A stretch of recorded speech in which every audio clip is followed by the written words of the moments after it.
Hello dear viewers, and welcome back to the channel. I'm your host Maverick, where today we're going to be watching Fairy Gone Episode 8. So, last episode where we left off, we're basically on two different roads, right? One is there's people investigating why the artificial fairies went haywire, who is actually behind this, and then there's another storyline where we're sort of chasing one of the pages, I guess, of the Black Fairy Tome. In this case, where we left off, it was known that it's actually in the hands of one of the I guess key members of the mafia group Carlin, right? Gilbert Warlock, I believe. Yeah, Gilbert Warlock. And as we were ending last episode, Sweetie has decided to team up with Dorothea and is taking Maria and Clara to see Gilbert Warlock, although now it seems that she might be double-crossing them. Not really sure about that. We'll have to see in this episode. On the artificial fairy front, I mean, we can basically assume that there's people modifying them and trying to cause some problems. I suspect that it'll all tie back in the end to the anniversary event of the war, where I believe the main perpetrator is actually Duke Diaz, one of the five dukes and one of the two remaining dukes of the country. Maybe he's trying to overthrow the current government, or maybe he's just trying to overthrow or get rid of his counterpart Ray Dawn. It remains to be seen. But anyways, he's working with all these other underground forces, these mercenaries, these mafia forces and whatnot, and trying to cause some chaos. Things are heating up, so I do expect that we'll be seeing a lot more action starting from here on out. So, any case, let's just get into the episode. So, I skipped the opening part. It was actually starting with the opening song. So, let's just begin in 3, 2, 1, play. Pipe blowing in stage wing? What? Alright, we're starting off with Gilbert Warlock.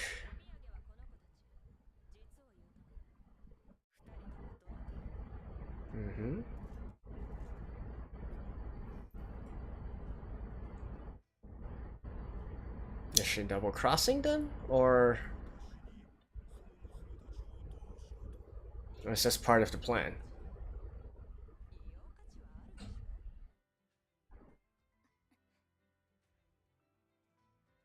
Nope.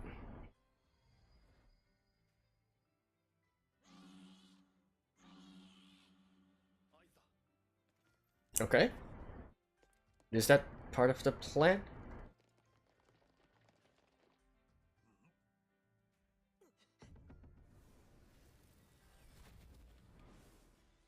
Okay.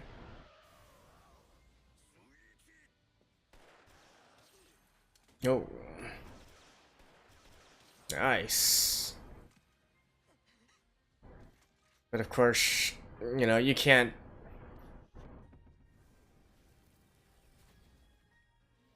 Alright.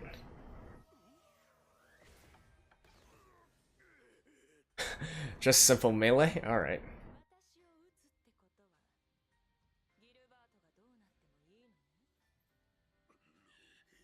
Oh, wait, what? When did she actually...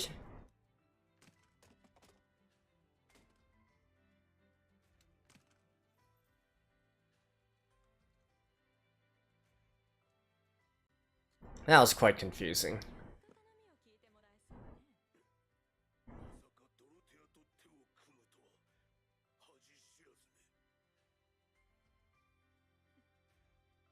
No, I think she simply works with whoever can let her see the fairy tomes.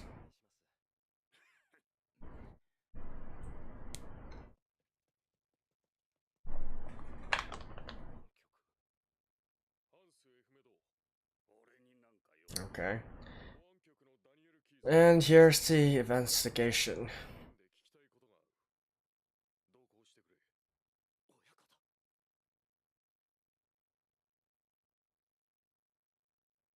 Two days until...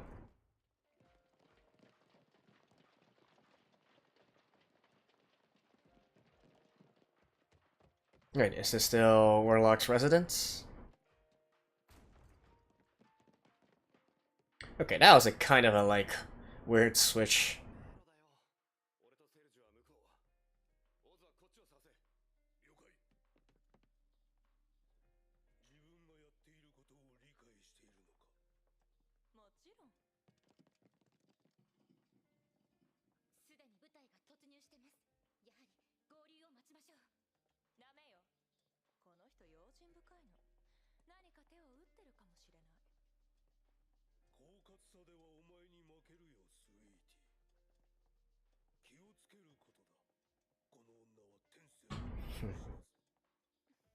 Uh, I would say it's a pretty good guess that Sweetie isn't going to just... Well, it depends. In any case, all that she actually wants is to look at the tome.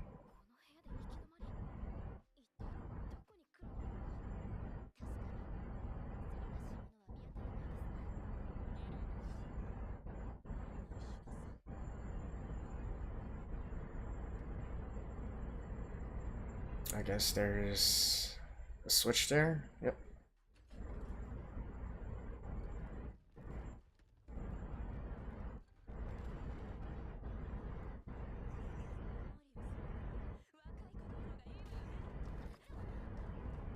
Oh.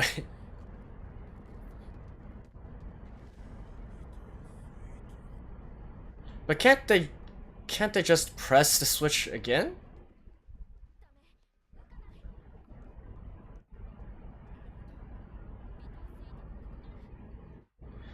Well, just use your fairies and punch through the wall. Like, what?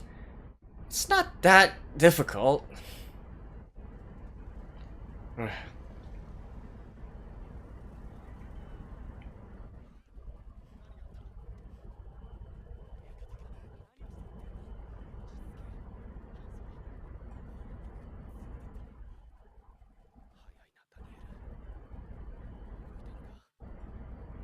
I thought they were friends. What?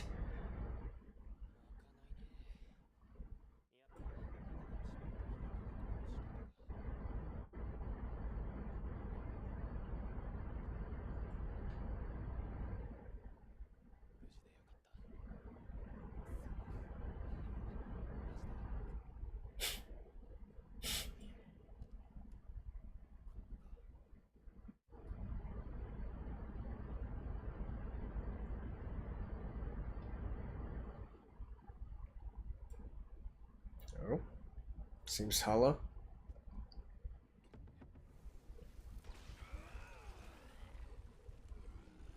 Yeah, just break through the wall.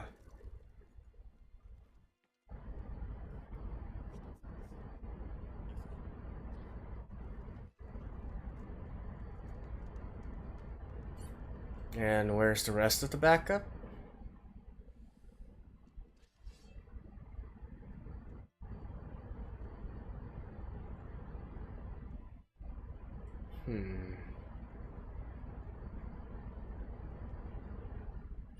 I actually think Bittersweet isn't...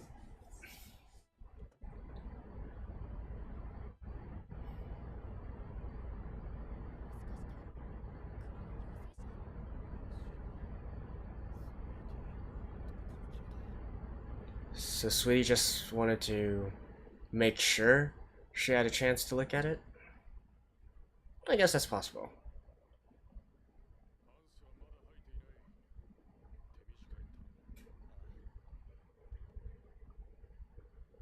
Like I said, maybe Sweetie is just afraid of being double-crossed herself.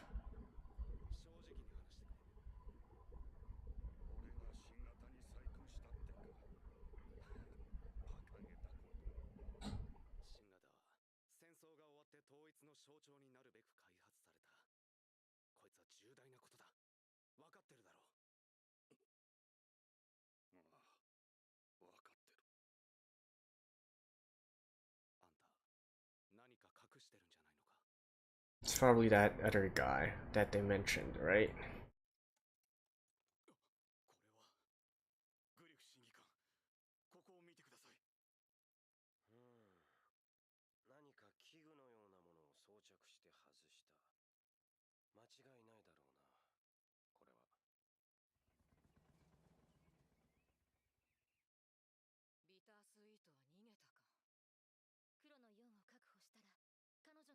Yeah, so they were planning to betray her as well.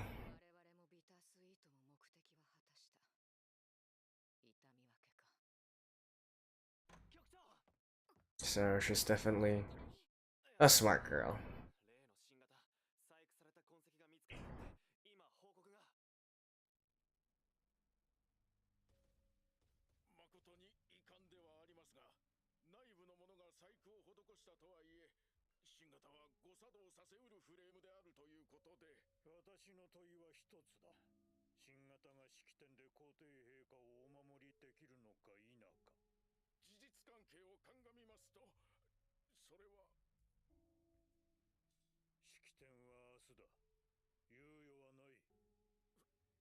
So they want to continue using the new models? Okay.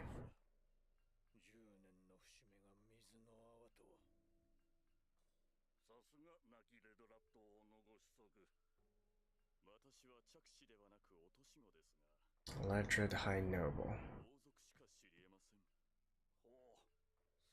Right, and this is the guy who's planning something.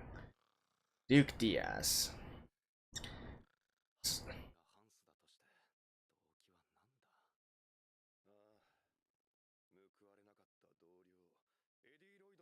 Yeah, I was thinking about this Eddie Lloyd guy.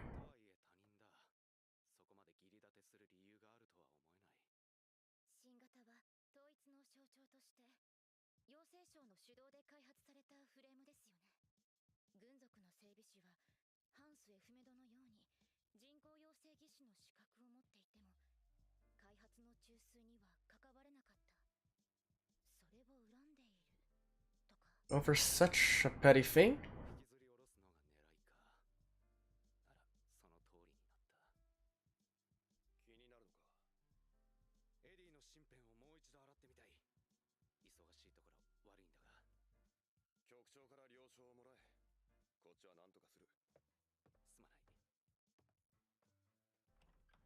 Yeah, it can't be that easy. Like I said, because we can also see the perspective of Diaz and Wolfram as well.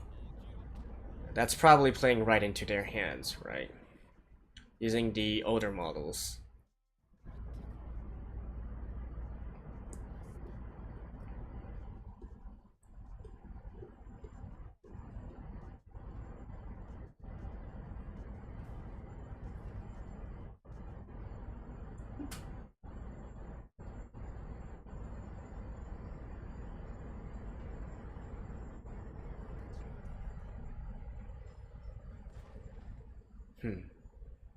The old ones.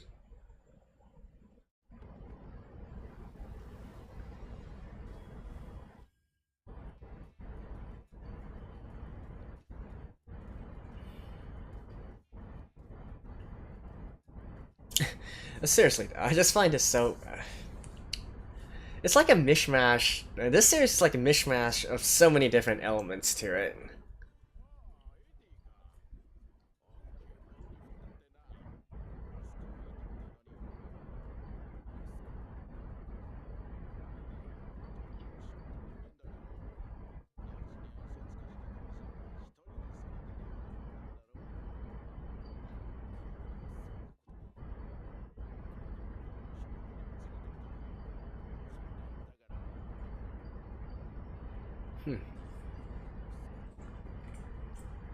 Curiouser and curiouser.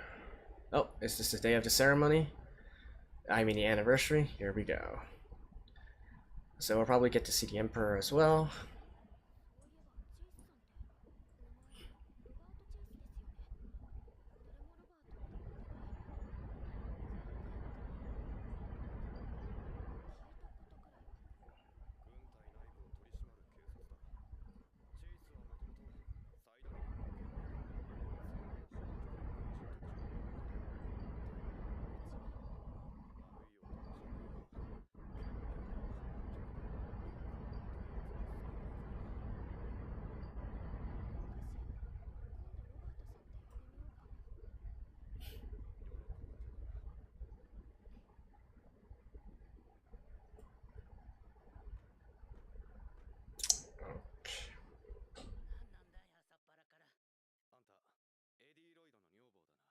Oh, he's still doing the investigation.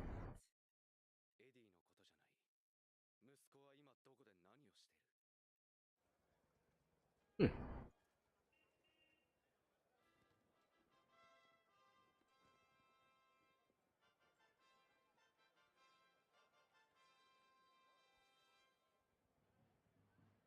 Okay, this guy definitely looks like trouble.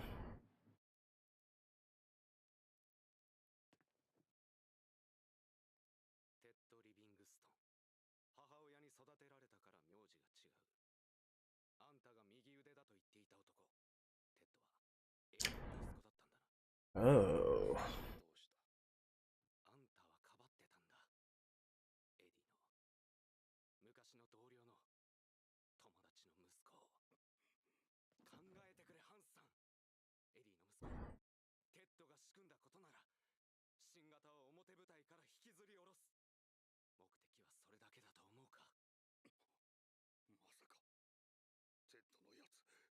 Yeah.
'Take control.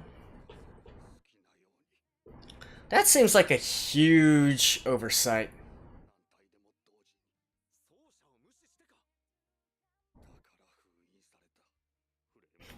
It's like a backdoor built into software, right?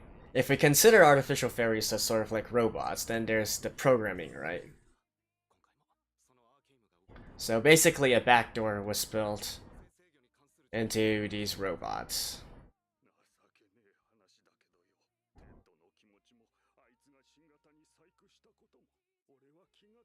What?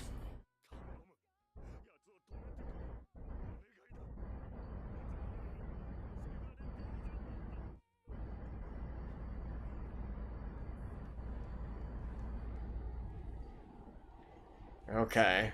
So those models right there can actually assassinate. And there's Wolfram.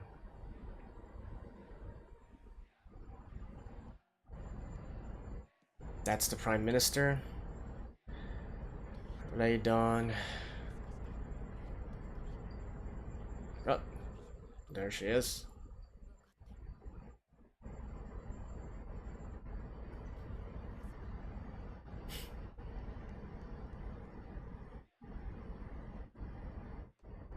But, like, where are you hurrying to? What can you do?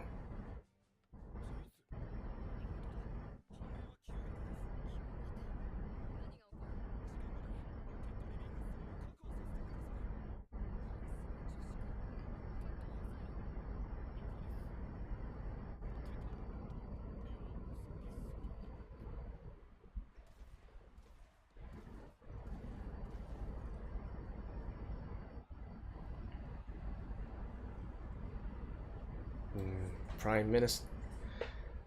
Alright.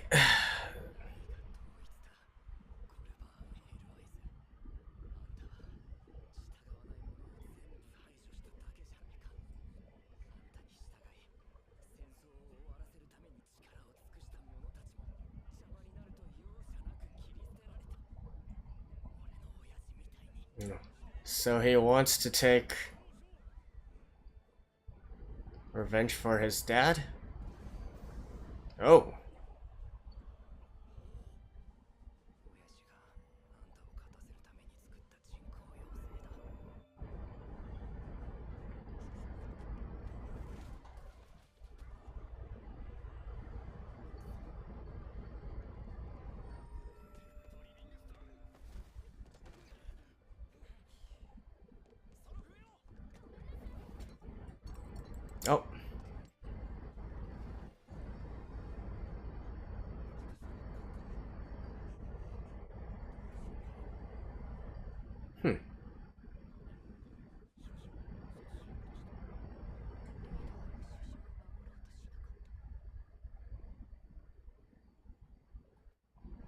That's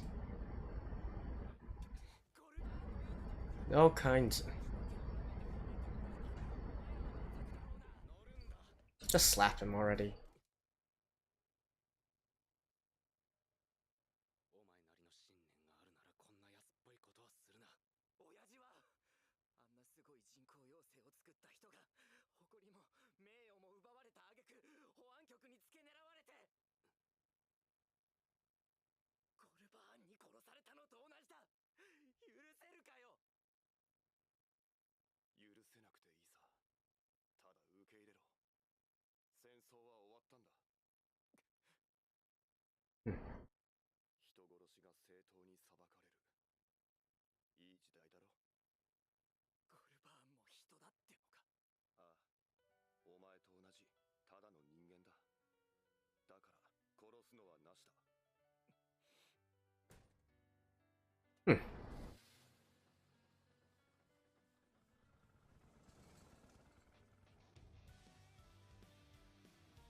That was a pretty weird resolution to this entire thing.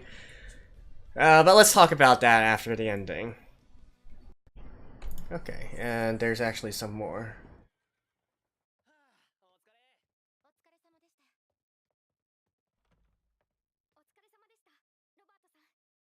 Robert.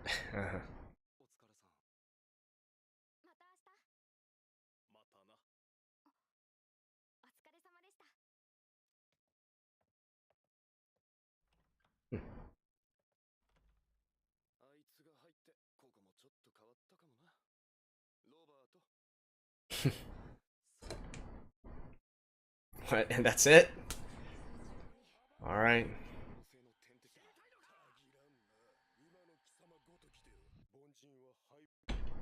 Alrighty, so we did actually get all the way to the anniversary of the war, but it didn't really quite play out the way I was expecting. That was fairly anticlimactic for what I thought was going to be a really epic showdown on the day of the anniversary. So let's divide this into two parts, right? The first part is with Gui Carlin, you know, the Black Fairy Tome, that whole storyline and whatnot. I did like how they did it. The animation was still a little bit confusing. I feel like they didn't properly animate all these steps that happened there. In fact, I would say it's kind of lazy the way that they did it. But you know, it actually made sense. You know, the whole thing through. So in the end, Sweetie didn't really just double cross them. It was part of the plan as well. And then so, well, they are free fairy users, right? So of course they would be able to overpower Gui Carlin. Overpower Gilbert Orlock and his men. And then, you know, the whole thing with them storming the place and then trying to get to the Fairy Tome first, as well as Sweetie's, I guess, her insurance policy, if you will. Like, she didn't, in the end, she kept her end of the bargain as well. She just chose to go through it in a more safe way for her, right? So rather than risk actually going to get the Fairy Tome together and then risk being arrested in a place where there's no escape, she decided to go on ahead first, achieve her goal, and then just left the Fairy Tome there for Dorothea, right? So I did like that, how that whole situation played out. That was quite nice, and quite tidy, if you will. Although maybe there's probably going to be some repercussions, especially from Gui Carlin later on down the line. Although that remains to be seen. We'll cross that bridge when we get there. Now, the second half of the story, which focuses on this entire plot in regards to artificial fairies, I would say it's a little bit rushed, and that's an understatement. Okay, it's fairly rushed. You know, in the end, it's a fairly straightforward plot, right? So there's this kid whose father was wronged by the current prime minister, and now he wants revenge. So he wants to, you know, sabotage the newer models, and then force the older models to be the guards, and then he has basically a backdoor where he can control the older models. That part is fairly straightforward, right? Now, what I didn't like is two parts. One is, first of all, when they were interrogating the old man, Hans, I believe, originally he was supposed to be covering up for Ted, but then, suddenly, all of a sudden, without really much provocation, he suddenly decided to spill all the beans, right? Once Robert made the connection between Ted and Eddie. So he is the son of Eddie, right? But I can kind of like that scene. There are better ways to do that scene, right? Such as actually, I guess they didn't have enough time, but you're supposed to reason with the old man with logic and with different things. Like, come on, don't tell me that Hans never considered the possibility that Ted would take control of the older models and try to use it to assassinate the current prime minister. Like, was he seriously so naive as to believe that the only reason that Ted was doing these kinds of things was to force the newer models to be what's it called, to be replaced? But I don't know. I feel like that scene was a little bit too unbelievable to me. Like, it just felt so forced. I get what they were trying to do, but there's better ways to do it, and ways that would allow us to feel for the characters as well.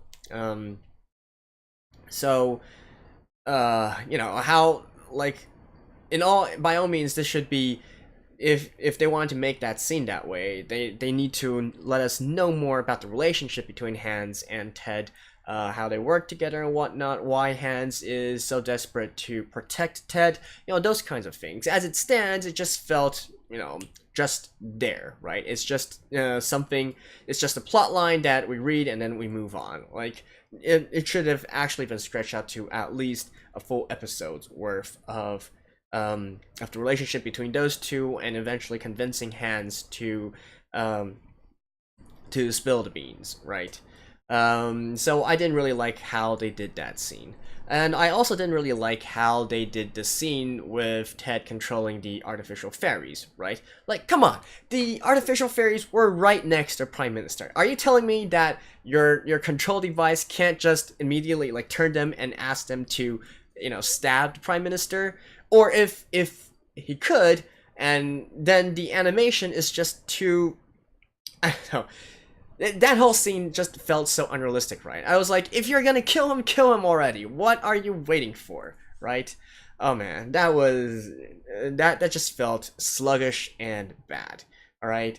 Again, there's probably way better ways to do this. Either, make the whole scene happen faster or something. Definitely not this kind of, it's not even slow motion, but it feels like it's slow motion and whatnot. And it just feels weird overall.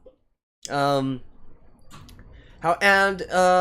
is actually something else to take note of, and that is, how exactly does Diaz and Wolfram play into all this, and more specifically, why did Ray Dawn not move to protect the Prime Minister, right? Now, I had thought that this entire plot was being done by Duke Diaz, but now it seems it's not actually the case, which is really weird for me, because we know that Diaz is working with Wolfram, and we know that Wolfram is working with the guy who sabotaged the newer models, but what, like, that part doesn't really make sense to me, and I can't really figure it out right now, so I'm not going to comment too much on that. But there's definitely more to this story, and there's more to this plot, if you will, than what was portrayed within this episode. So that we're probably going to have to wait a little bit longer to see what exactly is happening there. One part that I did like about the ending scene, about this entire thing, though, is at the very end when 3 was talking with Ted, right? Even though, again, I feel like the dialogue could have been better, and the facial expressions, like the animation of the characters, is really just low quality, if I'm being honest. But I did like the impact of the scene, and it allows us to understand 3 a little bit better, right? So, like I said before, 3 is actually he was on the losing side of the war, right? But now he's actually working for this government, right? The people who defeated him.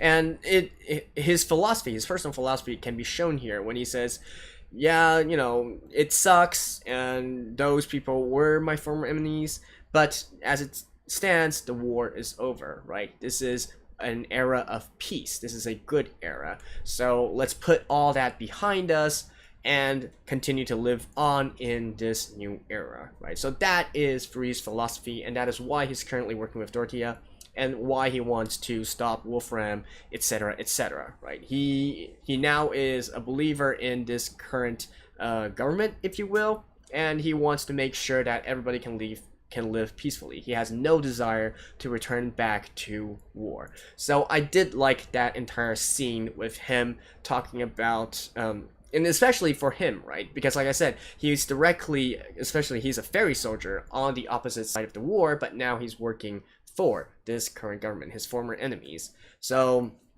I did like that scene's portrayal. And now if only the facial expressions and the dialogue could have been a little bit better. Otherwise, I did like the concept that he was trying to portray in that scene. Alright, so I think that covers everything from episode 8. Again, a little bit anticlimactic, but I have a feeling that this rabbit hole goes down a little bit deeper, right? Within this episode itself, we see Duke Diaz talking with some former noble, I guess, in regards to, it looks like he had some blueprints of a certain palace or a certain place. So again, I still think he's plotting something, and Ray Dawn is probably plotting something as well. Heck, I think everybody in this anime is plotting something against someone, right? And that's the part which makes it fun. Now, if only they can like, it's okay to have a complex plot. I actually like that, but you need to also make sure to explain things properly, give context, and also allow viewers to have a sense of unity or sympathy or whatnot, to feel a certain way towards characters. We need to connect with them, and that's something that this anime hasn't really done very well so far. Like, literally, the first thing I can think of is within this episode with 3, with what he said to Ted. We need more of these kinds of moments as well before we can truly start to enjoy this anime. At least for me, anyways. But I have a feeling that probably a lot of you guys would feel this way as well. So, now those are my thoughts and musings for episode 8. I will see you guys again next week. So until then, bye bye.